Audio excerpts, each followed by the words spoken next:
कि मैं अनुज से विचार कर रहा था, बातचीत कर रहे थे हम लोग वोडाफोन आइडिया पे। इस खबर को समझते हैं थोड़ा सा और उसके बाद डेविड उसके पल्स पे भी आएंगे।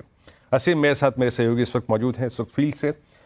असीम, इस खबर को कैसे देखें और क्या सरकार के पास भी, मतलब सरकार भी नहीं चाहती थी कि शायद अभी वोडाफोन बहुत बड़ी किसी दिक्कत में हो, किसी प्रकार से सरकार प्रबंधन अपने हाथ में नहीं लेगी और सिर्फ ये एक फौरी तौर पर राहत देने के लिए कन्वर्जन हुआ है?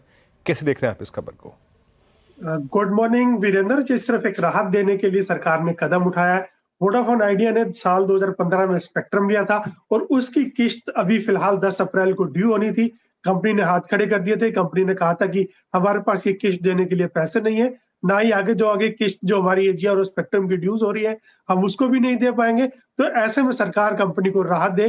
कंपनी की जितनी भी थ्रेशोल्ड तक लिमिट है, यानी कि 49% तक सरकार इसमें हिस्सेदारी ले सकती है, तो सरकार इसके अंदर 49% हिस्सेदारी ले। तो सरकार ने उसी के ऊपर यह फैसला लिया है कि कंपनी के अंदर अब 49% की हिस्सेदारी सरकार लेगी। तो सरकार करीबन करीबन अब सरकार के पास पहले 22% की हिस्सेदारी है और अब करीबन बढ़ करके ये 48% के आसपास, 49% के आसपास हो जाएगी। अगर मैं प्रमोटर्स की बात करूं तो प्रमोटर्स की हिस्सेदारी करीबन 38% की थी, तो अब वो घट करके 24% की हो जाएगी। जहां तक मैं वोडाफोन पीएलसी की बात करूं तो उसकी हिस्सेदारी करीबन 18 से 20% के आसपास थी, वो घट करके 16% के आसपास हो जाएगी और आदित्य बिरला ग्रुप की हिस्सेदारी इसके अंदर घट करके 10% के आसपास हो जाएगी। तो सरकार का कहना है कि हम इसके ऊपर कोई भी मैनेजमेंट की बोर्ड की सीट नहीं लेंगे, क्योंकि हमारे पास भले ही 49% हिस्सेदारी हो। हमने ये कदम सिर्फ वोडाफोन को राहत देने के लिए उठाया। अभी हम फिलहाल इसमें कोई भी हिस्सेदारी नहीं लेंगे, लेकिन कंपनी की मुश्किलें अभी भी कम नहीं हुई हैं।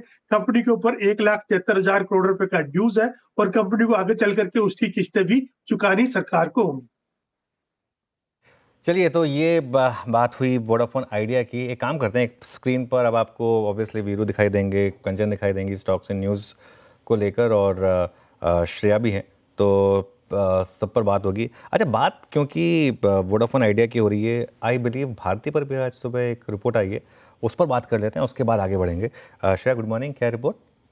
जी, रिपोर्ट वोडाफोन और गुड मॉर्निंग पहले आप। वोडाफोन आइडिया, वोडाफोन पर जी, वोडाफोन पे पहले जान लेते हैं कि आखिर ब्रोकरेजेस मान क्या रहे हैं। तो थोड़े डिवाइडेड हैं ब्रोकरेजेस। मैक्वेरी ने जहां न्यूट्रल की कॉल रख दी है, टारगेट प्राइस 7 ही रुपये मेंटेन किया है। वहीं आप बात करें सिटी के, तो काफ़ी बुलिश नज़र आ रहे हैं, उन्होंने बाय की कॉल दे दी है और टारगेट प्राइस आप देखें तो 12 रुपये प्रति शेयर का रख दिया है।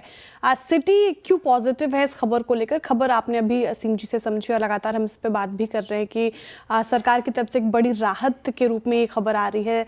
और वोडाफोन ने कल ऐलान किया कि सरकार ने कंपनी की जो आउटस्टैंडिंग स्पेक्ट्रम ड्यूज है उसको इक्विटी में कन्वर्ट करने का फैसला लिया है और ये कन्वर्जन 10 रुपये प्रति शेयर पर होगी, यानी कि करंट मार्केट प्राइस से देखें तो 47% प्रीमियम दिख रही है। इससे गवर्नमेंट की शेयर होल्डिंग वोडाफोन में 22.5% से बढ़कर लगभग 39% हो जाएगी। ऑपरेशन कंट्रोल हालांकि प्रमोटर्स के पास ही होगा।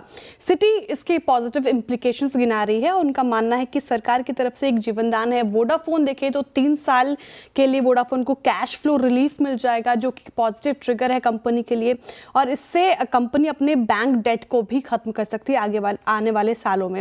इंडस स्टार के लिए भी एक पॉजिटिव खबर है, जिस तरीके से वोडाफोन के ड्यूज इक्विटी में कन्वर्ट हुए हैं। 90 डेज के लिए पॉजिटिव कैटलिस्ट दिखता है। इंडस स्टार को उन्होंने बाय की कॉल दी है, टॉप पिक रखा है। हालांकि वोडाफोन पे वो बुलिश है सिटी, लेकिन हाई रिस्क भी मान रहे हैं इसको।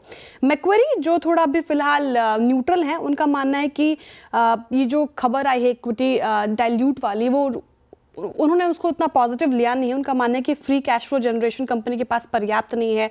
अब ये कर्ज को सही समय पर चुकाने के लिए अब जो इक्विटी डाइल्यूशन है वो एक रिस्क हो सकता है। इंडस स्टार के लिए वोडाफोन को एक रिलीफ मिलना एक पॉजिटिव ट्रिगर है, लेकिन ग्रोथ टेंडेंसी में वो इतना पॉजिटिव देख नहीं रहे, इसलिए इंडस स्टार पे थोड़ा अभी वो न्यूट्रल ही है।